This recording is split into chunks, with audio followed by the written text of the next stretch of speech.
ਸਤਿ ਸ਼੍ਰੀ ਅਕਾਲ ਜੀ, ਮੈਂ ਹਾਂ ਰਣਬੀਰ ਸਿੰਘ ਰਾਣਾ ਤੇ ਲਗਾਤਾਰ ਅਸੀਂ ਦੇਖ ਰਹੇ ਹਾਂ ਕਿ ਕਿਸ ਢੰਗ ਦੇ ਨਾਲ ਇਸ ਵੇਲੇ ਪੰਜਾਬ ਅਤੇ ਦਿੱਲੀ ਆਮੋ ਸਾਹਮਣੇ ਹੋ ਚੁੱਕੇ ਨੇ। ਜਿਸ ਢੰਗ ਦੇ ਨਾਲ ਕੇਂਦਰ ਸਰਕਾਰ ਤੇ ਐਲੀਗੇਸ਼ਨ ਲੱਗ ਰਹੇ ਨੇ ਕਿ ਮਾਲ ਗੱਡੀਆਂ ਦੀ ਐਂਟਰੀ ਰੋਕੀ ਗਈ, GST ਦਾ ਪੈਸਾ ਨਹੀਂ ਦਿੱਤਾ ਜਾ ਰਿਹਾ, RDF ਨੂੰ ਵੀ ਰੋਕ ਦਿੱਤਾ ਗਿਆ ਏ।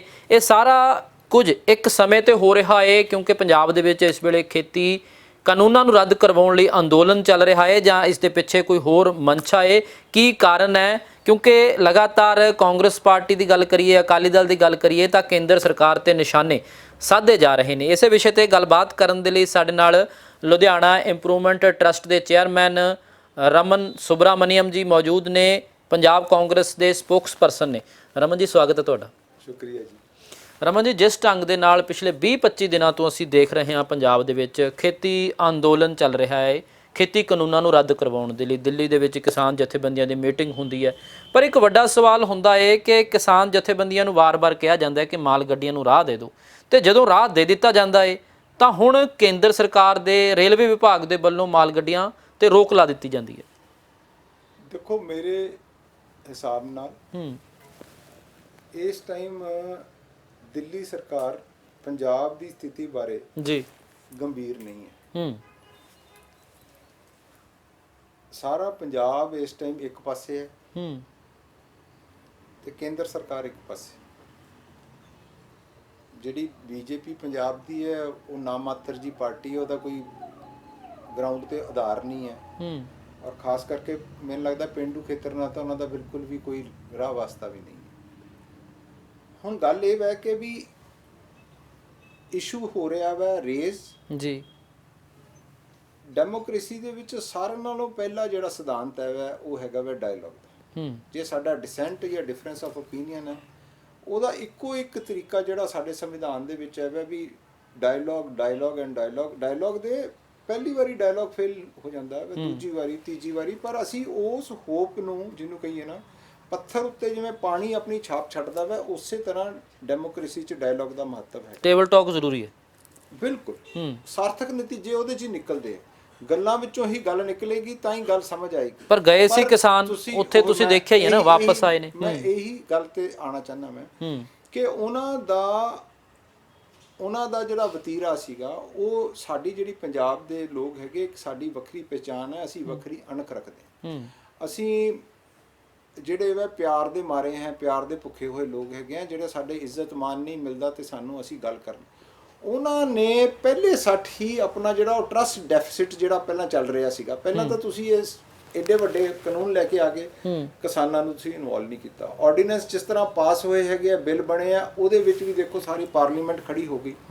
ਉਸ ਤੋਂ ਬਾਅਦ ਜਦੋਂ ਸਾਰੇ ਦੇ ਸਾਰੇ ਲੋਕ ਜਿਹੜੇ ਹੈਗੇ ਆ ਇਸ ਰੋਹ ਦੇ ਵਿੱਚ ਆ ਗਏ ਵੀ ਇਹ ਕਾਨੂੰਨ ਜਿਹੜੇ ਆ ਕਿਸਾਨ ਮਾਰੂ ਹੈ, ਤੁਸੀਂ ਜਿਨ੍ਹਾਂ ਨੂੰ ਕਹਿੰਦੇ ਪਏ ਹੋ ਬੜੀ ਚੰਗੇ ਕਾਨੂੰਨ ਹੈਗੇ ਆ, ਇੱਕ ਪਾਸੇ ਤੁਸੀਂ ਉਹਨਾਂ ਨੂੰ ਬੁਲਾ ਰਹੇ ਹੋ ਕਿ ਗੱਲ ਕਰਨ ਨੂੰ, 8 ਬੰਦਿਆਂ ਦੀ ਤੁਸੀਂ ਟੀਮ ਇੱਥੇ ਭੇਜ ਰਹੇ ਹੈਗੇ ਹੋ ਕਿ ਵੀ ਲੋਕਾਂ ਨੂੰ ਸਮਝਾਉਣ ਲਈ ਕਿ ਵੀ ਨਹੀਂ ਇਹ ਤਾਂ ਕਾਨੂੰਨ ਬੜੇ ਅੱਛੇ ਹੈ।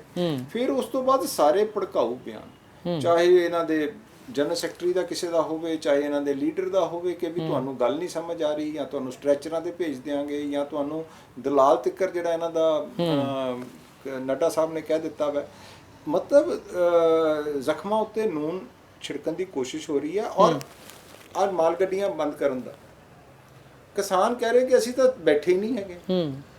ਤੁਸੀਂ ਅੱਗੇ ਜਦੋਂ ਮਾਲ ਗੱਡੀਆਂ ਜਦੋਂ ਭੇਜਦੇ ਸੀ, ਕਿਹੜੀ ਤੁਸੀਂ ਸਾਡੇ ਤੋਂ ਐਫੀਡੇਵਿਟ ਲੈ ਕੇ ਭੇਜਦੇ ਸੀ ਜਾਂ ਕਿਹੜੀਆਂ ਗਰੰਟੀਆਂ ਲੈ ਕੇ ਭੇਜਦੇ ਸੀ? ਜਦੋਂ ਕਿਸਾਨ ਜਿਹੜੇ ਸਟੇਕ ਹੋਲਡਰ ਹੈਗੇ ਆ ਉਹ ਆਪ ਇਹ ਕਹਿ ਰਹੇ ਕਿ ਅਸੀਂ ਨਹੀਂ ਇਨਵੋਲਵਡ ਹੈਗੇ ਆ, ਤੇ ਤੁਹਾਨੂੰ ਭੇਜਣ 'ਚ ਕੀ ਹਰਜ? ਮਨਸ਼ਾ ਕੀ ਹੈ? ਫਿਰ ਪਹਿਲੀ ਗੱਲ ਇੱਕ ਹੋਰ ਹੁੰਦਾ ਵਾ ਕਿ ਜਦੋਂ ਅਸੀਂ ਆਪਣਾ ਰਿਲੇਸ਼ਨ ਵਿਗੜ ਗਏ ਹੋਣ, ਜਦੋਂ ਆਪਾਂ ਨੂੰ ਵੱਡਾ ਜਿਹੜਾ ਬੰਦਾ ਹੁੰਦਾ ਵਾ, ਜਿਹੜਾ ਵੱਡਾ ਭਰਾ ਹੁੰਦਾ ਵਾ ਜਾਂ ਘਰ ਦਾ ਬਜ਼ੁਰਗ ਹੁੰਦਾ, ਜਿਹਦੇ ਵਿੱਚ ਇੱਥੇ ਸੈਂਟਰ ਸਰਕਾਰ ਹੈ, ਉਹ ਤੁਹਾਡੇ ਨਾਲ ਗੱਲਬਾਤ ਕਰਕੇ ਜਿੰਨਾ ਤਿੱਕਰ ਤੁਹਾਨੂੰ ਜੋ ਚੀਜ਼ ਮਿਲਦੀ ਪਈ ਆ ਉਹ ਤਾਂ ਲਵੋ ਤੁਸੀਂ। ਤੁਹਾਨੂੰ ਲੱਗਦਾ ਹੈ ਕਿ ਸੀਐਮ ਸਾਹਿਬ ਦੇ ਨਾਲ ਡਾਇਲਾਗ ਹੋਣਾ ਚਾਹੀਦਾ ਸੀਗਾ, ਰੇਲਵੇ ਮਿਨਿਸਟਰ ਦਾ ਵੀ? ਹਾਲਾਂਕਿ ਲੈਟਰ ਮੈਨੂੰ ਲੱਗਦਾ ਲਿਖੀ ਹੈ ਸੀਐਮ ਸਾਹਿਬ ਨੇ। ਮੈਂ ਕਹਿੰਦਾ ਮੈਂ ਰੇਲਵੇ ਮਿਨਿਸਟਰ ਕਿਉਂ ਜੀ, ਗੱਲ ਹੀ ਸਿੱਧੀ ਪ੍ਰਾਈਮ ਮਿਨਿਸਟਰ ਕਿਉਂ ਨਹੀਂ ਕਰ ਲੈਂਦੇ? ਜਦੋਂ ਪ੍ਰਾਈਮ ਮਿਨਿਸਟਰ ਤੁਸੀਂ ਛੋਟੀ ਗੱਲ ਤੇ ਟਵੀਟ ਤਾਂ ਕਰ ਦਿੰਦੇ ਹੋ, ਕਿਸੇ ਨੂੰ ਬਰਥਡੇ ਤੇ, ਕਿਸੇ ਦੇ ਕੁੱਤੇ ਤੇ, ਕਿਸੇ ਦੇ ਬਿੱਲੀ ਤੇ ਤੁਸੀਂ ਟਵੀਟ ਕਰ ਦਿੰਦੇ ਹੋ, ਤੇ ਤੁਸੀਂ ਐਡੇ ਵੱਡੇ ਮੁੱਦੇ ਤੇ ਅੱਜ ਤੱਕ ਤੁਹਾਡਾ ਕੋਈ ਬਿਆਨ ਹੀ ਹੈ ਨਹੀਂ। ਪਰ ਕੈਪਟਨ ਸਾਹਿਬ ਨੂੰ ਭਰੋਸਾ ਦੇ ਦੇਣਾ ਚਾਹੀਦਾ ਸੀ ਨਾ, ਜੇ ਪੀਐਮ ਨੂੰ ਜਾਂ ਰੇਲਵੇ ਮਿਨਿਸਟਰ ਨੂੰ, ਕਿ ਸਾਡੇ ਟਰੈਕ ਕਲੀਅਰ ਨੇ। ਜਦੋਂ ਹੈ ਹੀ ਖਾਲੀ ਹੈ ਜੀ, ਤੁਸੀਂ ਪ੍ਰਤੱਖ ਨੂੰ ਪ੍ਰਮਾਣ ਕੀ ਹੈਗਾ ਕਿ ਕੀ ਐਫੀਡੇਵਿਟ ਦੇ ਦਈਏ ਅਸੀਂ? ਦੱਸੋ ਕਿਸ ਚੀਜ਼ ਦਾ? ਤੁਹਾਡੇ ਕੋਲ ਐਡੀ ਇੰਟੈਲੀਜੈਂਸ ਹੈ, ਤੁਹਾਡੇ ਕੋਲ ਇੰਟੈਲੀਜੈਂਸ ਬਿਊਰੋ ਹੈ, ਤੁਸੀਂ 1 ਮਿੰਟ ਦੇ ਵਿੱਚ ਜਿਹੜੀ ਮਰਜ਼ੀ ਚੱਪੇ ਦੀ ਤੁਸੀਂ ਰਿਪੋਰਟ ਲੈ ਲਓ।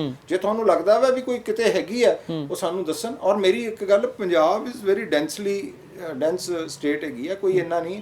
ਜੇ ਕੋਈ ਗੱਲ ਹੈਗੀ ਆ 1 ਮਿੰਟ ਦੇ ਵਿੱਚ ਇਨਫੋਰਮੇਸ਼ਨ ਦੇਣ, ਉਸ ਤੇ ਪੁਲਿਸ ਐਕਸ਼ਨ ਜਾਂ ਜਿਹੜੇ ਵੀ ਗਵਰਨਮੈਂਟ ਦੇ ਜਿਸ ਤਰ੍ਹਾਂ ਦੀ ਸਾਡੇ ਤੋਂ ਸਹਿਯੋਗ ਚਾਹੀਦਾ ਵੈਸੇ ਨਹੀਂ, ਪਰ ਪੰਜਾਬ ਸਰਕਾਰ ਰਮਨ ਜੀ ਇੰਸ਼ੋਰ ਕਰਵਾ ਸਕਦੀ ਹੈ ਨਾ ਕਿ ਹਾਂ ਅਸੀਂ ਕਲੀਅਰ ਕਰਾਤੇ ਨੇ, ਕੋਈ ਦਿੱਕਤ ਨਹੀਂ ਆਊਗੀ ਮਾਲ ਗੱਡੀਆਂ ਨੂੰ। ਮੈਂ ਕਹਿ ਰਿਹਾ ਮੈਂ ਕਿ ਵੀ ਇਹ ਗੱਲ ਤਾਂ ਹੁਣ ਕਲੀਅਰ ਹੀ ਹੋ ਗਈ। ਜਿਹੜੇ ਬੰਦੇ ਕਰ ਰਹੇ ਹੈਗੇ ਉਹ ਕਹਿੰਦੇ ਅਸੀਂ ਹੀ। ਅੱਛਾ, ਇੱਕ ਗੱਲ ਤੁਸੀਂ ਕਿਸਾਨ ਅੰਦੋਲਨ 'ਚ ਜਿਹੜੀ ਖੂਬਸੂਰਤ ਗੱਲ ਹੈ ਵਾ, ਅਨੁਸ਼ਾਸਨ 'ਚ ਰਿਹਾ। ਇਹਨਾਂ ਦੇ ਕੋਈ ਭੜਕਾਊ ਭਾਸ਼ਣ ਨਹੀਂ ਆਇਆ। ਇਹਨਾਂ ਨੇ ਇਨਫੈਕਟ ਜਿਹੜਾ ਵਾ ਇਹਨੂੰ ਪੋਲੀਟੀਕਲੀ ਨਿਊਟਰਲ ਰੱਖਣ ਦੀ ਕੋਸ਼ਿਸ਼ ਕੀਤੀ ਹੈ ਟੂ ਮੈਕਸਿਮਮ ਐਕਸਟੈਂਟ। ਇਹਨਾਂ ਨੇ ਉਹਨਾਂ ਲੋਕਾਂ ਨੂੰ, ਜੇ ਪੋਲੀਟੀਕਲ ਬੰਦਾ ਕੋਈ ਗਿਆ ਵਾ ਉਹਦੇ ਝੰਡੇ ਜਾਂ ਡੰਡੇ ਥੱਲੇ ਨਹੀਂ ਗਿਆ ਕਿਸੇ ਪਾਰਟੀ ਦੇ। ਪਰ ਮੈਂ ਜਿਹੜੀ ਗੱਲ ਤੁਹਾਨੂੰ ਫੇਰ ਗੱਲ ਸਮਝਾਉਣ ਦੀ ਕੋਸ਼ਿਸ਼ ਕਰ ਰਿਹਾ ਮੈਂ ਕਿ ਵੀ ਇਹ ਜਿਹੜੀ ਸ਼ਰਾਰਤਬਾਜ਼ੀ ਹੋ ਰਹੀ ਹੈ ਅੱਜ ਹੀ ਤੁਸੀਂ, ਇਹ ਅੱਜ ਮੇਨ ਖਬਰ ਹੈ ਜੀ, ਤੁਸੀਂ RDF ਤੇ ਕੁਐਸਚਨ ਮਾਰਕ ਖੜਾ ਕਰ ਦਿੱਤਾ। ਕਿਉਂ ਜੀ? 1000 ਕਰੋੜ ਸਾਨੂੰ ਇੱਕ ਪਾਸੇ ਆਂਦਾ ਵਾ, 1750 ਕਰੋੜ ਦੇ ਨੇੜੇ ਤੇੜੇ ਸਾਨੂੰ ਇਹਦੇ ਵਿੱਚ ਆਂਦਾ ਵਾ। ਪ੍ਰਧਾਨ ਮੰਤਰੀ ਆਪ 3000 ਕਰੋੜ ਰੁਪਏ ਦੇ ਵਿੱਚ ਹਵਾਈ ਯਾਤਰਾ ਕਰਕੇ ਆ ਗਏ, ਕਿਸੇ ਨੇ ਕੁਐਸਚਨ ਨਹੀਂ ਪੁੱਛਿਆ। ਇਹ ਤਾਂ RDF ਜਿਹੜਾ ਪਹਿਲਾਂ ਨਹੀਂ ਕਦੀ ਅਸੀਂ ਜਿਹੜਾ ਤੁਸੀਂ ਪੁੱਛਿਆ ਤੇ ਅੱਜ ਕਿਉਂ ਪੁੱਛ ਲਿਆ? ਨਹੀਂ, ਪਰ ਐਲੀਗੇਸ਼ਨ ਵੀ ਹੈ ਨਾ ਕਿ ਡਾਇਵਰਟ ਕਰਤੇ ਤੁਸੀਂ ਫੰਡਸ। ਮੇਰੀ ਗੱਲ ਸੁਣੋ, ਜਿਹੜਾ ਤੁਸੀਂ ਡਾਇਵਰਜਨ ਹੋ ਰਹੀ ਹੈਗੀ ਆ ਉਹ ਤਾਂ ਤੁਹਾਡੇ ਸਾਹਮਣੇ ਆਈ ਜਾਣਾ ਨਾ। ਉਹ ਤਾਂ ਕਾਪੀ ਬੁੱਕ ਦੇ ਵਿੱਚ, ਉਹ ਤਾਂ ਯੂਸੀ ਤੁਸੀਂ ਦਿਓਗੇ ਜਦੋਂ ਪਹਿਲਾਂ ਦਿੰਦੇ ਰਹੇ ਆ, ਅੱਜ ਫਿਰ ਦੇ ਦਾਂਗੇ। ਨਹੀਂ, ਤੁਹਾਨੂੰ ਕੀ ਲੱਗਦਾ ਕੋਈ ਟਾਈਮਿੰਗ ਦਾ ਹੈਗਾ ਇਹ ਜਿਹੜੀ ਇਸ ਵੇਲੇ ਕਿਉਂ ਹੋਇਆ ਸਾਰਾ ਕੁਝ? ਮੈਂ ਤੁਹਾਨੂੰ ਫਿਰ ਇਹ ਗੱਲ ਕਰ ਰਿਹਾ ਵੀ ਅੱਜ ਦੀ ਡੇਟ 'ਚ ਜਿਹੜੀ ਸ਼ਰਾਰਤ ਹੋ ਰਹੀ ਹੈ, ਤੁਸੀਂ ਉਸ ਸ਼ਰਾਰਤ ਨੂੰ ਸਮਝਣ ਦੀ ਕੋਸ਼ਿਸ਼। ਕਿੱਧਰ ਜਾ ਰਿਹਾ ਪੰਜਾਬ ਇਸ ਵੇਲੇ ਤੁਹਾਨੂੰ ਕੀ ਲੱਗਦਾ? ਬਸ ਉਹਨਾਂ ਦੀ ਆਈਸੋਲੇਸ਼ਨ ਦੀ, ਡੋਮੀਨੈਂਸ ਦੀ ਔਰ ਆਈਸੋਲੇਟ ਕਰਨ ਦੀ ਹੈਗੀ ਆ। ਕਸ਼ਮੀਰ ਦੇ ਵਿੱਚ ਵੀ ਉਹਨਾਂ ਨੇ ਅੱਗ ਨਾਲ ਖੇਲਿਆ ਵਾ, ਪੰਜਾਬ ਨੂੰ ਅੱਗ 'ਚ ਬਾਲਣ ਨੂੰ ਫਿਰਦੇ ਹੈਗੇ ਆ। ਇਹ ਗੱਲ ਤਾਂ ਬੜਾ ਸੋਚ ਸਮਝ ਕੇ ਇਹਨਾਂ ਨੂੰ। ਨਹੀਂ, ਪਰ ਕਿਉਂ ਯੂਨੀਅਨ ਆਫ ਜਿਹੜਾ ਇੰਡੀਆ ਹੈ ਕਿਉਂ ਇਸ ਢੰਗ ਦੇ ਨਾਲ ਕਰੂਗਾ? ਇਹਦੇ ਵਿੱਚ ਬੜਾ ਅਹਿਮ ਕੁਐਸਚਨ ਹੈ ਕਿ ਇਹ ਇਧਰਲੇ ਪਾਸੇ ਯੂਨੀਅਨ ਗਵਰਨਮੈਂਟ ਦਾ ਇਹੋ ਜਿਹਾ ਐਟੀਟਿਊਡ ਕਿਉਂ ਹੋ ਗਿਆ। ਇਹਦਾ ਸਾਰਿਆਂ ਨਾਲੋਂ ਵੱਡਾ ਐਟੀਟਿਊਡ ਹੋਣ ਦਾ ਕਾਰਨ ਇਹ ਹੈ ਕਿ ਵੀ ਉਹ ਮਾਨਸਿਕਤਾ ਜਿਸ ਦੀ ਉਪਜ ਨਰਿੰਦਰ ਮੋਦੀ, ਉਹ ਮਾਨਸਿਕਤਾ ਹੀ ਜਿਹੜੀ ਹੈਗੀ ਹੈ ਉਹ ਫਾਸਿਸਟ ਹੈਗੀ ਹੈ। ਉਹ ਮਾਨਸਿਕਤਾ ਹੀ ਮੈਜੋਰਿਟੇਰੀਅਨਿਜ਼ਮ ਬਾਰੇ ਹੈ। ਉਹ ਗੱਲ ਹੀ ਨਹੀਂ ਕਰਨਾ ਚਾਹੁੰਦੇ, ਇਨਕਲੂਸਿਵ ਸੋਸਾਇਟੀ ਦੀ ਗੱਲ ਹੀ ਨਹੀਂ ਕਰਦੇ, ਉਹ ਐਕਸਕਲੂਸਿਵ ਸੋਸਾਇਟੀ ਦੀ ਗੱਲ ਕਰਦੇ। ਪਰ ਉਹ ਇਸ ਗੱਲ ਨੂੰ ਮੰਨਣ ਲਈ ਤਿਆਰ ਨਹੀਂ। ਉਹ ਕਹਿੰਦੇ ਅਸੀਂ ਕਿਸਾਨਾਂ ਦੇ ਹੱਕ ਦੇ ਵਿੱਚ ਆ, ਕਿਸਾਨਾਂ ਲਈ ਲੈ ਕੇ ਆਏ ਆ। ਜਿਹੜੀ ਗੱਲ ਤੁਸੀਂ ਪਹਿਲਾਂ ਸ਼ੁਰੂ ਕੀਤੀ ਸੀ ਕਿ ਦਲਾਲ ਤੇ ਵਿਚੋਲੀਏ, ਇਹ ਕਿਹਾ ਜਾ ਰਿਹਾ ਉਹਨਾਂ ਵੱਲੋਂ। ਤਾਂ ਦੇਖੋ, ਇਹ ਮੈਂ ਤੁਹਾਨੂੰ ਇੱਕ ਫਿਲਾਸਫੀ ਸਮਝਾਉਣਾ ਮੈਂ ਕੈਪੀਟਲਿਜ਼ਮ ਦੀ। ਕੈਪੀਟਲਿਜ਼ਮ ਆਪਣੇ ਆਪ ਦੇ ਵਿੱਚ ਇੱਕ ਬੜੀ ਖੂਬਸੂਰਤ ਫਿਲਾਸਫੀ ਹੈਗੀ ਹੈ, ਕਿਉਂਕਿ ਉਹ ਕਹਿੰਦਾ ਹਰ ਚੀਜ਼ ਮੈਰਿਟ ਤੇ ਹੋਣੀ ਹੈ। ਮੈਰਿਟ ਦਾ ਮਤਲਬ ਹੈ ਵੀ ਜਿਹੜਾ ਸਾਰਿਆਂ ਨਾਲੋਂ ਬੈਸਟ ਹੈਗਾ ਵਾ ਉਹ ਤੁਹਾਡੇ, ਔਰ ਫਿਰ ਤੁਸੀਂ ਆਪਣੇ ਇੱਕ ਸਿਸਟਮ ਕ੍ਰੀਏਟ ਕਰਦੇ ਹੋ ਔਰ ਲੋਕਾਂ ਨੂੰ ਪਤਾ ਹੁੰਦਾ ਵਾ ਵੀ ਇੱਥੇ ਕੋਈ ਸਿਫਾਰਿਸ਼ ਨਹੀਂ ਚੱਲਣੀ, ਕੁਝ ਨਹੀਂ ਚੱਲਣਾ, ਮੈਨੂੰ ਸਾਰਿਆਂ ਨਾਲੋਂ ਬਿਹਤਰ ਹੋਣਾ ਪੈਣਾ, ਮੈਂ ਇਸ ਕਰਕੇ ਮੈਂ ਉੱਥੇ ਸਰਵਾਈਵ ਕਰਾਂਗਾ।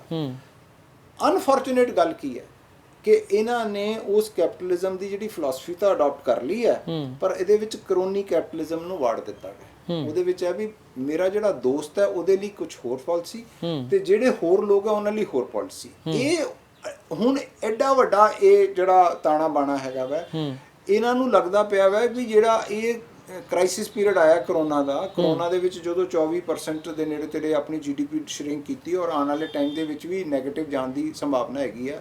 2-3 ਸਾਲ ਹਲੇ ਇਸ ਤਰ੍ਹਾਂ ਦਾ ਹੈ। ਉਹ ਕਹਿੰਦੇ ਵੀ ਕਿਹੜਾ ਸੈਕਟਰ ਹੈ ਜਿਹੜਾ ਗਰੋ ਕਰ ਰਿਹਾ, ਕਿਹੜਾ ਸੈਕਟਰ ਗਰੋ ਕਰ ਰਿਹਾ, ਉਹਦੇ ਵਿੱਚ ਤੁਹਾਨੂੰ ਫੂਡ ਤੇ ਐਗਰੀਕਲਚਰ। ਹੁਣ ਇਮੇਜਿਨ ਕਰੋ ਤੁਸੀਂ, ਆਪਾਂ 130 ਕਰੋੜ ਦੇ ਨੇੜੇ ਤੇੜੇ ਲੋਕ ਹੈਗੇ ਆ।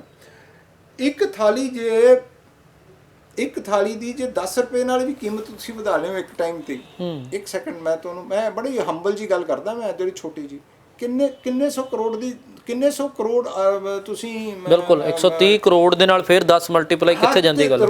ਰੋਜ਼ ਦੀ ਗੱਲ ਕਰਦਾ ਮੈਂ, ਇੱਕ ਟਾਈਮ ਦੀ ਗੱਲ ਕਰਦਾ ਪਿਆ ਤੁਹਾਨੂੰ। ਤੁਸੀਂ ਇਮੇਜਿਨ ਕਰੋ ਕਿ ਉਹ ਜਿਹੜੇ ਕਰੋਨੀ ਕੈਪੀਟਲਿਸਟ ਹੁੰਦੇ ਆ। ਹੁਣ ਮੇਰੀ ਗੱਲ ਸੁਣੋ, ਇਹ ਅਨਾਜ ਦੀ ਗੱਲ ਕਰਦੇ ਆ। ਹੁਣ ਅਨਾਜ ਤੁਹਾਨੂੰ ਦੇਖੋ, ਆਟੇ ਦੀ ਇੱਕ ਥੈਲੀ ਜਿਹੜੀ ਹੈ ਉਹ ਤੁਹਾਨੂੰ 20 ਰੁਪਏ ਕਿਲੋ ਤੋਂ ਲੈ ਕੇ ਤੁਹਾਨੂੰ 50 ਰੁਪਏ ਕਿਲੋ, 100 ਰੁਪਏ ਕਿਲੋ ਤੱਕ ਵੀ ਮਿਲਦੀ ਆ। ਉਹ ਬ੍ਰਾਂਡ ਕੀਤਾ ਹੁੰਦਾ ਵਾ। ਹੁਣ ਇਮੇਜਿਨ ਕਰੋ ਕਿ ਉਹ ਜਰਨਲੀ ਸਾਰਾ ਦਾ ਸਾਰਾ ਜਿਹੜਾ ਵਾ ਮਹਿੰਗਾ ਮਿਲਣ ਲੱਗ ਪਏ, ਫਿਰ ਕੀ ਕਰੋਗੇ? ਲੋਕਾਂ ਨੇ ਤਾਂ ਆਟਾ ਖਾਣਾ। ਅੱਛਾ, ਫਿਰ ਅਸੈਂਸ਼ੀਅਲ ਕਮੋਡਿਟੀ ਐਕਟ ਦੀ ਜਿਹੜੀ ਇਹਨਾਂ ਨੇ ਪ੍ਰੋਵੀਜ਼ਨ ਕੀਤੀ ਜਿੱਥੇ ਕਿਹਾ ਵੀ ਹੋਰਡਿੰਗ ਅਸੀਂ ਖਤਮ ਕਰ ਦੇਣੀ ਹੈ। ਇੱਕ ਮਿੰਟ ਮੇਰੀ ਗੱਲ, ਹੋਰਡਿੰਗ ਤੁਸੀਂ ਖਤਮ ਕਰਨੀ, ਇਹਦਾ ਮਤਲਬ ਕਿ ਜਿੱਦਣ ਪ੍ਰੋਡਿਊਸ ਆਇਆ ਕਰੇਗੀ ਉਦੋਂ ਤੁਸੀਂ ਸਪਲਾਈ ਕਰਦਿਆ ਕਰੋਗੇ, ਗਲਾਟਾ ਆ ਜਾਇਆ ਕਰੂਗਾ ਤੇ ਉਦੋਂ ਪ੍ਰਾਈਸ ਡਿੱਗ ਜਾਇਆ ਕਰਨਗੇ। ਤੇ ਫਿਰ ਤੁਸੀਂ ਉਹਨੂੰ ਖਰੀਦ ਕੇ ਸਾਰੇ, ਕਿਉਂਕਿ ਤੁਹਾਡੇ ਤਾਂ ਸਿਲੋ ਵੀ ਹੋਣਗੇ, ਤੁਹਾਡੇ ਤੋਂ ਸਟੋਰੇਜ ਕਪੈਸਿਟੀ, ਬਿਲਕੁਲ ਸਟੋਰੇਜ ਕਪੈਸਿਟੀ ਤੁਹਾਡੇ ਕੋਲ ਵੀ ਹੋਣਗੀ, ਸਾਰਾ ਕੁਝ ਤੁਹਾਡਾ ਹੋਏਗਾ। ਤਾਂ ਜਿਹੜੀ ਇਹ ਗੱਲ, ਇਹ ਫਿਕਰਮੰਦ ਗੱਲ ਇਹ ਹੈ ਕਿ ਵੀ ਅਸੀਂ ਇਸ ਟਾਈਮ ਉਸ ਪੜਾਅ ਤੇ ਪਹੁੰਚ ਗਈਆਂ ਸਾਡੀ ਇਕਨੋਮੀਜ਼ ਕਿ ਜਿਹਦੇ ਵਿੱਚ ਸਾਨੂੰ ਡਿਸਟ੍ਰੀਬਿਊਟਿਵ ਜਸਟਿਸ, ਜਿਹਦੇ ਵਿੱਚ ਮਤਲਬ ਕਿ ਸਾਡੀ ਇਨਕਮ ਜਨਰੇਸ਼ਨ ਔਰ ਵੈਲਥ ਡਿਸਟ੍ਰੀਬਿਊਸ਼ਨ ਜਿਹੜੀ ਹੈਗੀ ਹੈ ਉਹ ਇਕੁਇਟੇਬਲ ਹੋਵੇ। ਇਕੁਇਟੇਬਲ ਦਾ ਮਤਲਬ ਇਹ ਹੈ ਵੀ ਗਰੀਬ ਔਰ ਅਮੀਰ ਦੇ ਵਿੱਚ ਪਾੜਾ ਨਾ ਵੱਧਦਾ ਹੋਵੇ। ਸਾਨੂੰ ਇਸ ਤਰ੍ਹਾਂ ਦੀਆਂ ਪਾਲਿਸੀਆਂ ਲੈਣੀਆਂ ਪੈਣੀਆਂ। ਔਰ ਮੈਂ ਅੱਜ ਇਹ ਸਮਝਦਾ ਮੈਂ ਕਿ ਹਿੰਦੁਸਤਾਨ ਦੇ ਵਿੱਚ, ਜਿਹਦੇ ਵਿੱਚ ਲਗਭਗ ਜਿਹਨੂੰ ਕਹੀਏ ਕਿ 70-72% ਜਿਹੜੀ ਹੈ ਡਾਇਰੈਕਟਲੀ ਐਗਰੀਕਲਚਰ ਨਾਲ ਲੋਕ ਜੁੜੇ ਆ ਔਰ 87% ਤੱਕ ਇਨਡਾਇਰੈਕਟਲੀ ਸਾਡੇ ਨਾਲ ਜੁੜੇ ਹੋਏ ਆ।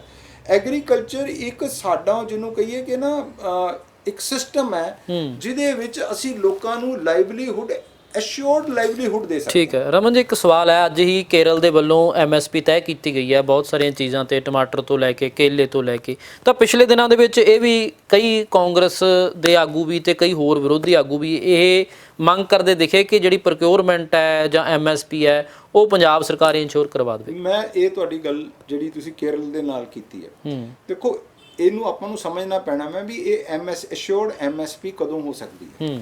ਇੱਕ ਇਹ ਕਿ ਵੀ ਅਸੀਂ ਐਸ਼ੋਰਡ MSP ਲਈਏ, ਉਹ MSP ਤੇ ਸਾਨੂੰ ਪਤਾ ਹੋਵੇ ਵੀ ਇੰਨੀ ਅਸੀਂ ਸਬਸਿਡੀ ਦੇਣੀ ਹੈਗੀ ਹੈ ਔਰ ਇਹ ਸਾਡਾ ਅੱਗੇ ਉਹਨੂੰ ਡਿਸਟ੍ਰੀਬਿਊਸ਼ਨ ਦਾ, ਨਿਕਾਸੀ ਦਾ ਸਾਡਾ ਹੈਗਾ ਵੈ। ਕਿਉਂਕਿ ਅੱਜ ਦੀ ਡੇਟ ਦੇ ਵਿੱਚ ਜਿਹੜੀ FCI ਪ੍ਰੋਕਿਉਰ ਕਰਦੀ ਪਈ ਹੈ ਓਪਨ ਐਂਡਡ, ਉਹ ਜ਼ਿਆਦਾਤਰ PDS ਦੇ ਵਿੱਚ ਡਿਸਟ੍ਰੀਬਿਊਟ ਹੁੰਦਾ ਵਾ ਔਰ ਗਵਰਨਮੈਂਟ ਦਾ ਇੱਕ ਬਜਟ ਹੈਗਾ ਵਾ ਵੀ ਆਹ ਸਾਡੀ ਸਬਸਿਡੀ ਦਾ ਬਜਟ ਹੈ। ਬਿਲਕੁਲ ਇਹ ਗੱਲ ਮੈਂ ਅੱਜ ਇਹ ਸਮਝਦਾ ਮੈਂ ਕਿ ਜੇ ਇਧਰਲੇ ਪਾਸੇ ਤੁਰਾਂਗੇ ਤੇ ਇਹਦੇ 'ਚ ਹੱਲ ਨਿਕਲਿਆ ਜਾ ਸਕਦਾ। MSP ਅਸ਼ੋਰ ਕੀਤੀ ਜਾ ਸਕਦੀ ਹੈ ਪ੍ਰੋਵਾਈਡਡ ਕਿ ਸਾਨੂੰ ਆਪਣੀਆਂ ਪ੍ਰਾਇੋਰਟੀਜ਼ ਚੇਂਜ ਕਰਨੀਆਂ ਪੈਣੀਆਂ। ਤੁਸੀਂ ਗੱਲ ਸਮਝ ਗਏ ਕਿ ਕਿਹੜੇ ਸੈਕਟਰ ਦੇ ਵਿੱਚ ਅਸੀਂ ਸਪੈਂਡਿੰਗ ਆਪਣੀ ਜ਼ਿਆਦਾ ਕਰਨੀ ਹੈ। ਮਤਲਬ ਫੋਰ ਐਗਜ਼ਾਮਪਲ ਵੀਟ ਜਾਂ ਪੈਡੀ 'ਚ ਨਹੀਂ, ਮਤਲਬ ਇੰਨੀ ਹੋ ਸਕਦੀ ਸਾਰਾ ਕੁਝ। ਮੈਂ ਗੱਲ ਕਹਿ ਰਿਹਾ ਵੀ ਆਪਾਂ ਇਹ ਸੋਚ ਲਈਏ ਕਿ ਅਸੀਂ ਵੀਟ ਔਰ ਪੈਡੀ ਚਾਹੇ ਕੋਈ ਖਰੀਦੇ ਨਾ ਖਰੀਦੇ ਅਸੀਂ ਖਰੀਦਾਂਗੇ ਔਰ ਇਹ ਸਾਡੀ 1 ਲੱਖ ਕਰੋੜ ਦੇ ਨੇੜੇ ਤੇੜੇ, ਅਸੀਂ ਸਾਨੂੰ 70,000 ਕਰੋੜ ਦੇ ਨੇੜੇ ਤੇ ਅਸੀਂ ਖਰੀਦਦੇ ਆ ਤੇ ਅਸੀਂ ਇਹਦੇ ਚ 25,000 ਜਾਂ 30,000 ਜਾਂ 40,000 ਕਰੋੜ, ਉਹ 40,000 ਕਰੋੜ ਦਾ ਜਿਹੜਾ ਫੰਡਿੰਗ ਹੈ ਉਹ ਸਟੇਟ ਨੇ ਇਹ ਜ਼ੀਰੋ ਸਮ ਗੇਮ ਹੈ। ਕਿਸੇ ਨਾ ਕਿਸੇ ਨੇ ਚੱਕਣਾ ਉਹਦਾ ਬੋਝ। ਜਾਂ ਤਾਂ ਅਸੀਂ ਜਿਹੜਾ ਵਾ ਟੈਕਸ ਵਧਾਵਾਂਗੇ ਕਿਸੇ ਹੋਰ ਪਾਸੇ, ਜਾਂ ਅਸੀਂ ਉਹਦੇ ਵਿੱਚ ਕੋਈ ਡਿਵੈਲਪਮੈਂਟ ਦੇ ਕੱਟ ਕਰਾਂਗੇ। ਮਤਲਬ ਸਰਕਾਰ ਕੋਲ ਇੰਨੇ ਰਿਸੋਰਸਿਸ ਹੈ ਨਹੀਂ। ਮੈਂ ਕਹਿੰਦਾ ਸਰਕਾਰ ਕੋਲੇ ਰਿਸੋਰਸਿਸ ਹੁੰਦੇ ਆ, ਵਧਾਵੇ ਸਰਕਾਰ ਆਪਣੀ। ਦੇਖੋ ਮੈਂ ਅੱਜ ਇਹ ਸਮਝਦਾ ਮੈਂ ਜਿਹੜੀਆਂ ਸਟੇਟਸ ਹੈ ਸਾਡੀ, ਅਨਫੋਰਚੂਨੇਟਲੀ ਜਿਹੜੀ ਸਟੇਟ ਲਿਸਟ ਹੈ ਉਹਦੇ ਵਿੱਚ ਕੰਪੈਰੀਟਿਵਲੀ ਸਾਡੇ ਕੋਲੇ ਜਿਹੜੇ ਟੈਕਸ ਵਧਾਉਣ ਦੀ ਜਾਂ ਰੈਵਨਿਊ ਜਨਰੇਟ ਕਰਨ ਦੀ ਕੰਪੈਰੀਟਿਵਲੀ ਕਪੈਸਿਟੀ ਬਹੁਤ ਘੱਟ ਹੈ ਬਨਿਸਬਤ ਇਹਦੇ ਕਿ ਜਿਹੜਾ। ਮਤਲਬ ਤੁਸੀਂ ਇਹ ਕਹਿਣਾ ਚਾਹੁੰਦੇ ਹੋ ਵੀ ਜੇ ਮੰਨ ਲਓ ਤੁਸੀਂ ਅਸ਼ੋਰ ਕਰਵਾਉਂਦੇ ਵੀ ਹੋ ਜਾਂ ਜਿਹੜੀ ਸਟੇਟ ਹੈ ਉਹ ਖਰੀਦ ਕਰਨ ਲੱਗ ਜਾਵੇ ਪੈਡੀ ਦੀ ਜਾਂ ਵੀਟ ਦੀ ਜਾਂ ਹੋਰ ਪ੍ਰੋਡਕਟਸ ਦੀ, ਤਾਂ ਫਿਰ ਬੋਝ ਅਲਟੀਮੇਟਲੀ ਲੋਕਾਂ ਤੇ ਹੀ ਪੈਣਾ ਉਸ ਦਾ ਵੀ। ਮੈਂ ਬਿਲਕੁਲ ਮੈਂ ਉਹਦਾ ਦੂਜੀ ਐਗਜ਼ਾਮਪਲ ਇਸ ਨੂੰ ਹਟ ਕੇ ਦੇਖਦੇ ਹਾਂ ਆਪਾਂ। ਮਿਲਕ ਫੈਡ ਵੀ ਤਾਂ ਹੈ ਨਾ, ਮਾਰਕ ਫੈਡ ਵੀ ਹੈ, ਉਹ ਵੀ ਤਾਂ ਚੀਜ਼ਾਂ ਪ੍ਰੋਕਿਉਰ ਕਰਦੇ ਨੇ ਨਾ, ਉਹ ਵੇਚਦੇ ਪਏ ਨੇ ਨਾ। ਉਹ ਅਲਟੀਮੇਟਲੀ ਇੱਕ ਸਿਸਟਮ ਬਣਿਆ ਹੋਇਆ ਵਾ ਕਿਉਂਕਿ ਉਹ ਪ੍ਰੋਫਿਟੇਬਲ।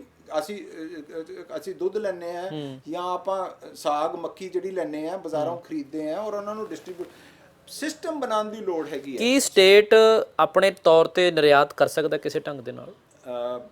ਬਿਲਕੁਲ ਕਰ ਸਕਦਾ ਹੈ। ਆਯਾਤ ਨਿਰਯਾਤ ਸਟੇਟ ਕਰ ਸਕਦਾ। ਮੈਂ ਤਾਂ ਉਹੀ ਤਾਂ ਗੱਲ ਕਹਿਣਾ ਮੈਂ ਵੀ ਉਸ ਤੇ ਆਪਾਂ ਨੂੰ ਇੱਕ ਪੋਲੀਟੀਕਲ ਕੰਸੈਂਸਸ ਬਣਾਉਣ ਦੀ ਲੋੜ ਹੈ ਕਿ ਅਸੀਂ ਆਹ ਕਰਨ ਲੱਗੇ ਆ। ਜਿਵੇਂ ਫੋਰ ਐਗਜ਼ਾਮਪਲ ਪੁਰਾਣੇ ਜ਼ਮਾਨੇ ਦੇ ਵਿੱਚ ਮੈਂ ਤੁਹਾਨੂੰ ਦੱਸਦਾ ਮੈਂ ਕਿ 3-4 ਬੱਚੇ ਹੁੰਦੇ ਸੀਗੇ, ਉਹ ਘਰ 'ਚ ਡਿਸੀਜਨ ਇਹ ਹੋ ਜਾਂਦੀ ਸੀ ਵੀ ਅਸੀਂ 2 ਬੱਚਿਆਂ ਨੂੰ ਪੜ੍ਹਾਉਣਾ ਤੇ 2 ਸਾਡੇ ਨਾਲ ਖੇਤ 'ਚ ਕੰਮ ਕਰਨਗੇ।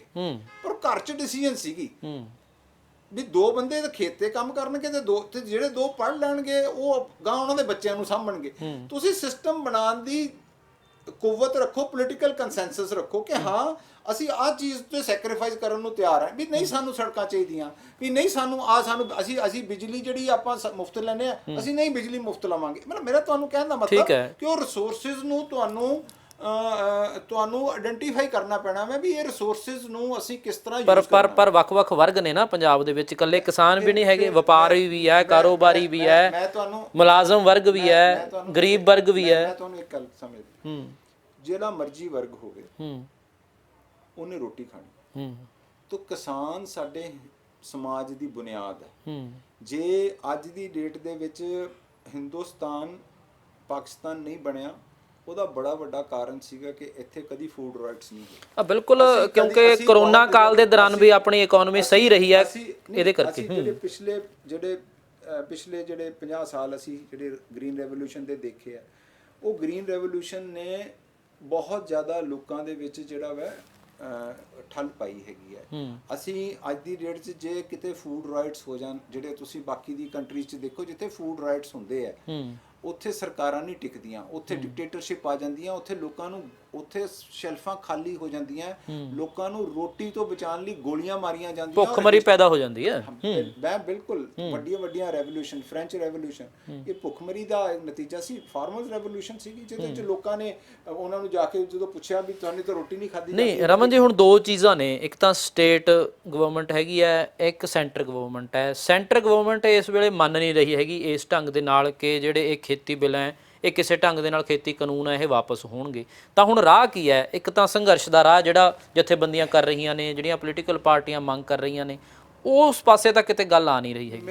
ਮੇਰੀ ਇੱਕ ਗੱਲ, ਵਕਤ ਲੱਗੇਗਾ, ਪਰ ਮੈਨੂੰ ਇਹ ਲੱਗਦਾ ਵਾ ਕਿ ਜਿਹੜੀ ਇਹ ਹੰਕਾਰੀ ਜਿਹੜੀ ਬੀਜੇਪੀ ਦੀ ਸਰਕਾਰ ਹੈਗੀ ਹੈ, ਮੋਦੀ ਸਾਹਿਬ ਔਰ ਖਾਸ ਕਰਕੇ ਇਹਨਾਂ ਨੂੰ ਘੁੱਟਣੇ ਟੇਕਣੇ ਪੈਣੇ। ਉਹਦਾ ਕਾਰਨ ਦੋ ਕਿ ਕਿਸਾਨ ਜਿਹੜਾ ਵਾ ਵਰਲਡ ਸਾਰੇ ਹਿੰਦੁਸਤਾਨ ਦਾ, ਜੇ ਉਹਦੇ ਸਾਹਮਣੇ ਕੋਈ ਖੁਸ਼ਹਾਲੀ ਦਾ ਮਾਡਲ ਆਂਦਾ ਵੈ ਤੇ ਉਹ ਖੁਸ਼ਹਾਲੀ ਦਾ ਮਾਡਲ ਆਂਦਾ ਵੈ ਪੰਜਾਬ ਦਾ। ਉਹ ਆਪਣਾ ਇੱਕ ਸੋਹਣਾ ਜੱਟ ਜਿਹੜਾ ਹੈਗਾ ਵੈ ਉੱਥੇ ਟਰੈਕਟਰ ਤੇ ਬੈਠਾ ਜਾਂ ਹਲ ਵਾਂਦਾ, ਉਹ ਦਿਖਦਾ ਵੈ। ਜੇ ਉਹ ਸੋਚਦਾ ਵੈ ਵੀ ਜੇ ਹਿੰਦੁਸਤਾਨ ਦੇ ਵਿੱਚ ਜੇ ਪੰਜਾਬ ਦਾ ਕਿਸਾਨ ਡਿਸਟਰਬਡ ਹੈਗਾ ਵੈ ਤੇ ਫਿਰ ਸਾਡੇ ਪੱਲੇ ਤਾਂ ਬਿਹਾਰ ਨਹੀਂ। ਪਰ ਰਮਨ ਜੀ, ਹੁਣ ਇਹ ਵੀ ਲੱਗਣ ਲੱਗ ਗਿਆ ਨਾ ਕਿ ਸਰਪਲਸ ਹੋ ਗਿਆ ਨਾ, ਕਿ ਸ਼ਾਇਦ ਵੀਟ ਜਾਂ ਪੈਡੀ ਸਰਪਲਸ ਹੋ ਗਿਆ, ਹੁਣ ਜ਼ਰੂਰਤ ਨਹੀਂ ਹੈਗੀ। ਤੁਹਾਨੂੰ ਇੱਕ ਮੈਂ ਵੈਸੇ ਤੁਹਾਨੂੰ ਸਟੱਡੀ ਥੋੜੀ ਜਿਹੀ ਮੈਂ ਸਮਝਾ ਦਿੰਦਾ ਮੈਂ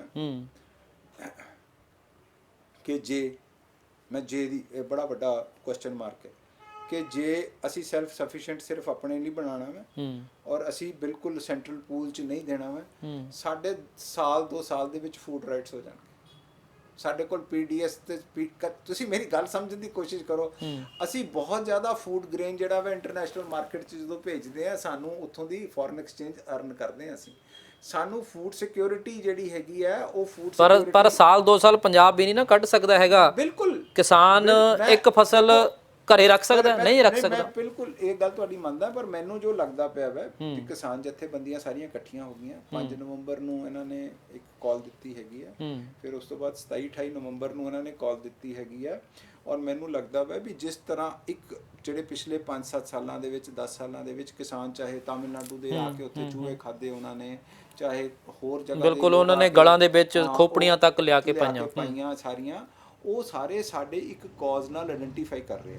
ਔਰ ਇਹ ਜਿੰਨਾ ਮੈਨੂੰ ਥੋੜਾ ਜਿਹਾ ਨੌਲੇਜ ਹੈਗੀ ਹੈ ਕਿ ਵੀ ਇਹ ਸਾਰਿਆਂ ਨੇ ਇੱਕ ਆਪਣਾ ਫੰਕਸ਼ਨਲ ਜਿਹੜਾ ਵਾ ਰਿਲੇਸ਼ਨਸ਼ਿਪ ਐਸਟੈਬਲਿਸ਼ ਕਰ ਲਿਆ ਵਾ ਕਿ ਅਸੀਂ ਇੱਕ ਦੂਜੇ ਲਈ ਕਿਵੇਂ ਫੈਸਲਾ ਕਰਾਂਗੇ, ਇਕੱਠੇ ਹੋ ਕੇ ਆਵਾਂਗੇ, ਚਾਹੇ ਜਥੇਬੰਦੀਆਂ ਅਲੱਗ-ਅਲੱਗ ਹੈ ਪਰ ਕਾਜ਼ ਕਿਉਂਕਿ ਅੱਜ ਇੱਕ ਹੋ ਗਿਆ ਵਾ। ਅੱਛਾ, ਫਿਰ ਹਰ ਬੰਦਾ ਬਿਹਾਰ ਵਾਲਾ ਵੀ ਸੋਚਦਾ ਵਾ ਕਿ ਜੇ 1888 ਰੁਪਏ ਦੀ ਮੈਨੂੰ ਉੱਥੇ ਬੈਠੀ ਵਿਕਦੀ ਹੋਵੇ ਤੇ ਮੈਨੂੰ 1100-1200 ਦਬਾਅ ਦੀ ਤਲੇ ਤਾਂ ਨਹੀਂ ਆਜੂਗੀ ਨਾ ਕਾਂਗਰਸ ਸਰਕਾਰ? ਇਹ ਵੀ ਸਵਾਲ ਹੈ ਨਾ, ਜਦੋਂ ਇੰਨੇ ਚੀਜ਼ਾਂ ਅਟੈਕ ਹੋ ਗਈਆਂ ਤੁਹਾਡੇ ਸਾਹਮਣੇ। ਵਕਤ ਦੱਸ ਦੇਗਾ ਜੀ। ਮੇਰੀ ਗੱਲ ਇਹ ਸਮਝਦੇ ਪਏ, ਜਿਹੜੇ ਕਈ ਬੰਦਿਆਂ ਦੇ ਆਪਣੇ ਸਿਰ ਕਲਮ ਤੱਕ ਕਰਾ ਦਿੰਦੇ ਆ, ਕਹਿੰਦੇ ਹੱਥ ਜੋ ਉੱਠ ਜਾਤੇ हैं झुकते नहीं ललकार से। तो ਇਹ ਗੱਲ ਇਹ ਵਾਲੇ ਕਿ ਵੀ ਇਹ ਤਾਂ ਆਉਣ ਵਾਲਾ ਟਾਈਮ ਤੁਹਾਨੂੰ ਦੱਸ ਦੇਣਾ ਮੈਂ ਕਿ ਵੀ ਲੋਕਾਂ ਨੇ ਆਪਣੇ ਸਿਰ ਕਟਾਏ ਆ ਕਿ ਸਿਰ ਝੁਕਾਏ। ਜਿਹੜਾ ਦਿੱਲੀ ਜਾ ਕੇ ਬੈਠਣ ਦੀ ਗੱਲ ਆ, ਉਹਦਾ ਜਵਾਬ ਕੀ ਹੈ? ਉਹ ਟੈਕਨੀਕਲੀ ਮੈਨੂੰ ਚਲੋ ਇਹ ਕੁਐਸਚਨ ਇੱਕ ਬੜਾ ਸਮਝ ਆਇਆ ਵੀ ਉੱਥੇ ਜਾ ਕੇ ਮੰਨ ਲਓ ਅਸੀਂ ਇੱਕ ਸਿੰਬੋਲਿਕ ਧਰਨਾ ਦੇ ਦਿੰਨੇ ਆ, ਇੱਕ ਸੈਕਿੰਡ ਸਿੰਬੋਲਿਕ ਧਰਨਾ ਦੇ ਦਿੰਨੇ ਆ, ਫਿਰ ਨੈਸ਼ਨਲ ਮੀਡੀਆ ਕਵਰ ਕਰੂਗਾ, ਮੋਦੀ ਸਾਹਿਬ ਤੱਕ ਗੱਲ ਜਾਊਗੀ, ਜਵਾਬ ਦੇਣਾ ਪਊਗਾ ਉਹਨਾਂ ਨੂੰ ਇਸ ਗੱਲ ਤੇ। ਮੇਰੀ ਗੱਲ ਇਹ ਹੈ ਵੀ ਹਾਲੇ ਤੱਕ ਜਿੰਨੇ ਇਨਸੀਡੈਂਟਸ ਹੋ ਚੁੱਕੇ ਹੋਏ ਆ, ਤੇ ਗੱਲ ਸੁਣੋ, ਕੀ ਉਹਨਾਂ ਨੇ ਕੋਈ ਜਵਾਬ ਦਿੱਤਾ?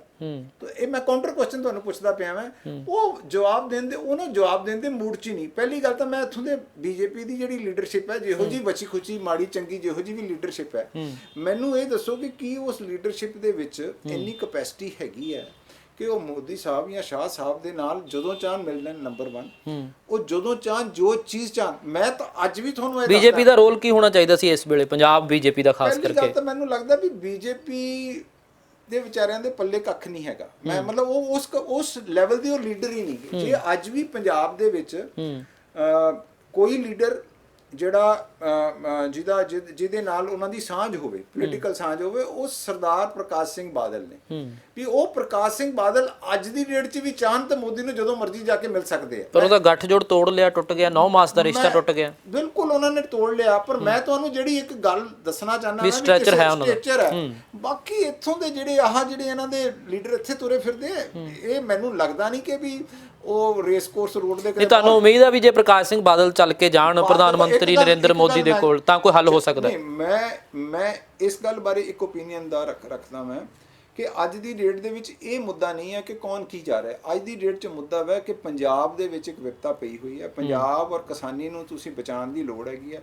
ਇਹਦੇ 'ਚ ਪਰਸਨਲ ਮਫਾਦ ਦੀਆਂ ਪਰਸਨਲ ਜਿਹੜੀਆਂ ਗੱਲਾਂ ਵਾ ਉਸ ਤੇ ਆਪਾਂ ਨੂੰ ਗੱਲ ਨਹੀਂ ਕਰਨੀ ਚਾਹੀਦੀ। ਗੱਲ ਇਹ ਕਰਨੀ ਚਾਹੀਦੀ ਹੈ ਜੋ ਅੱਜ ਕਰ ਸਕਦਾ ਵਾ ਉਸ ਨੂੰ ਇਹ ਨਹੀਂ ਸੋਚਣਾ ਚਾਹੀਦਾ ਵੀ ਮੇਰੇ ਕੋਲੇ 10 ਬੰਦੇ ਆਣ ਤਾਂ ਮੈਂ ਜਾਊਂਗਾ। ਜੇ ਉਹਦੇ ਦਿਲ ਦੇ ਵਿੱਚ ਇਹ ਯਕੀਨ ਹੈ ਕਿ ਵੀ ਮੈਂ ਇੱਕ ਵਾਰੀ ਤਾਂ ਜਾ ਕੇ ਦੇਖ ਲਵਾਂ, ਹੋ ਸਕਦਾ ਉਹ ਨਾ ਮੰਨੇ, ਹੋ ਸਕਦਾ ਉਹ ਬਿਲਕੁਲ ਨਾ ਮੰਨੇ, ਉਹ ਕਾਰਨ ਉਹ ਨਹੀਂ ਮੰਨੇਗਾ, ਮੈਂ ਵੀ ਗੱਲ ਕਰਦਾ, ਪਰ ਦਿਲ ਦੇ ਵਿੱਚ ਇਹ ਲਾਂਭਾ ਨਹੀਂ ਰਹੂਗਾ ਕਿ ਵੀ ਮੈਂ ਕੋਸ਼ਿਸ਼ ਨਹੀਂ ਕੀਤੀ।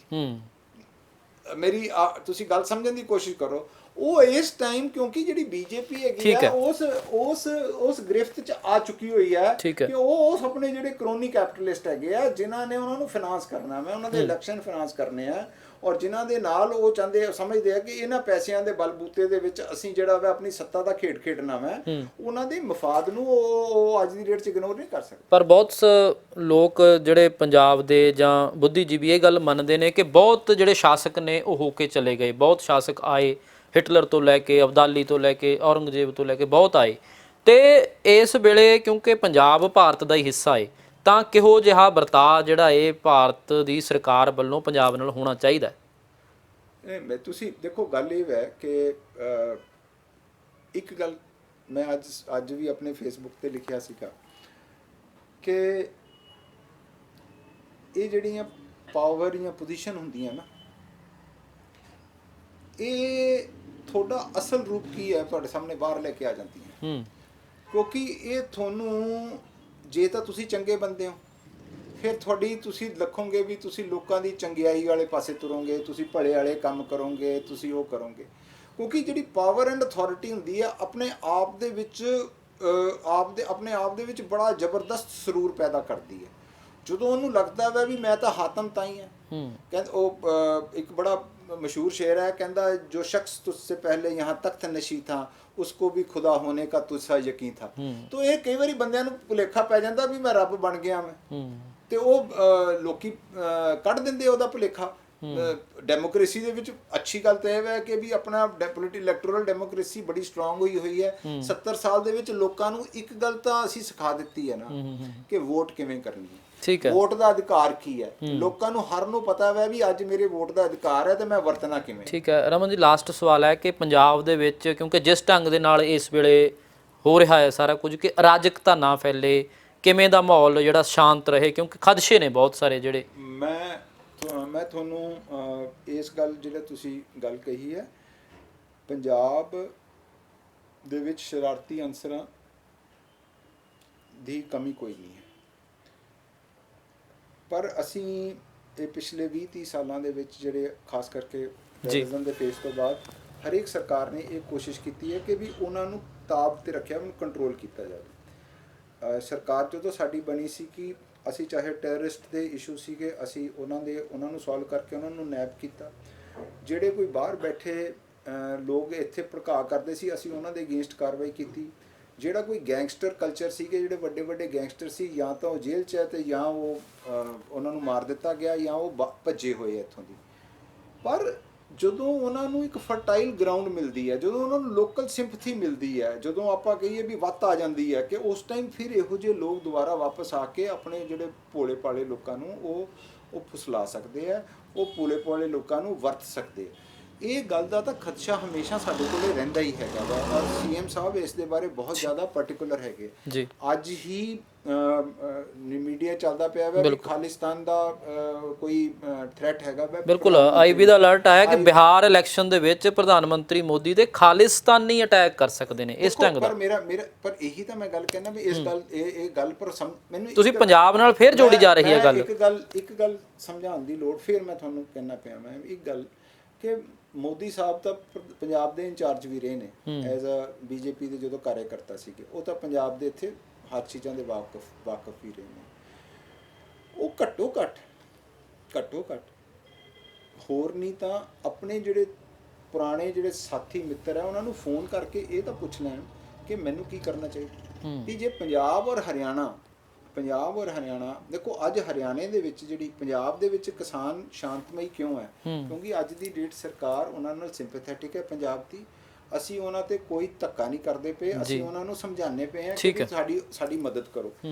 ਹਰਿਆਣੇ ਦੇ ਵਿੱਚ ਦਬਾਇਆ ਜਾ ਰਿਹਾ, ਹਰਿਆਣੇ ਵਿੱਚ ਡਿਸਕੰਟੈਂਟ ਹੈ ਔਰ ਉੱਥੇ ਇਹ ਡਿਸਕੰਟੈਂਟ ਫੁੱਟੇਗਾ। ਚਲੋ ਤੁਸੀਂ ਦੇਖ ਲੈਣਾ ਕਿ ਆਉਣ ਵਾਲੇ ਟਾਈਮ ਦੇ ਵਿੱਚ ਇਹ ਚੀਜ਼ਾਂ ਜਿਹੜੀਆਂ ਇੰਬੈਲੈਂਸ ਕ੍ਰੀਏਟ ਕਰ ਰਿਹਾ, ਇਹਦੇ ਨਾਲ ਨੁਕਸਾਨ ਹੋਏਗਾ। ਰਮਨ ਜੀ, ਜਿੱਥੇ ਕਾਂਗਰਸ ਦੀਆਂ ਸਰਕਾਰਾਂ ਨੇ, ਚਾਹੇ ਆਮ ਆਦਮੀ ਪਾਰਟੀ ਦੀ ਸਰਕਾਰ ਹੈ ਜਾਂ ਗੈਰ ਭਾਜਪਾ ਵਾਲੀਆਂ ਸਰਕਾਰਾਂ ਨੇ, ਚਾਹੀਦਾ ਨਹੀਂ ਸੀ ਵੀ ਪੰਜਾਬ ਵਿਧਾਨ ਸਭਾ ਵਾਂਗ ਉੱਥੇ ਵੀ ਰੈਜ਼ੋਲੂਸ਼ਨ ਮਤੇ ਪਾਏ ਜਾਂਦੇ, ਬਿੱਲ ਪਾਸ ਹੁੰਦੇ।